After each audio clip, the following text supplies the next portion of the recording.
Alright, let's begin. So for this week's assignment, we had to do the segments, as well as the spider, factories, and spawning.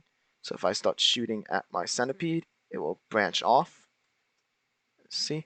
The segments don't line up properly, but they do still follow the orders of their head. I was not able to get the code right for fixing up their positions after the split. Then we recycle our bullets, and we recycle our mushrooms. Alright, so as we do that, I have my mushroom factory Singleton right here, as well as the bullet factory Singleton right here. So for the actual code, I fixed the issue of my spider that you mentioned last week, where it now checks for the boundaries every grid cell rather than every frame. And I also fixed a bunch of issues in my code where I had a bunch of hard-coded numbers. I wiped all of those out, so those are no longer an issue. For the actual spawning of the critters, we have a timer for the spider and the scorpion, and we check the play space to see if we need to spawn a flea. If there are too few mushrooms, the flea spawns. For the centipede segments and also the centipede head, they have the head has the finite state machine and will pass on its state to whatever its segment is to do next. So in the segment, it has a current state and the next state. So the current state will be what it's currently doing, and then the next state will be assigned as whatever the segment before it, or if it's the head, whatever the head just completed doing.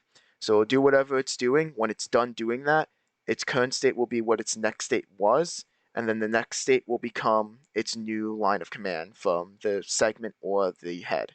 And then this chain of sequences happens across the entire centipede, excuse me. When either the segment or the head is destroyed, then we will start pushing out a promotion. So whenever a head or a segment is destroyed, if there is a segment behind that destroyed spot, that segment will also be destroyed, and in its place, a new head will spawn. So this new head, we will adjust the pointers as such. So if we need to detach the head, we will detach the old head to make space for the new one. And then we will also update any other necessary pointers.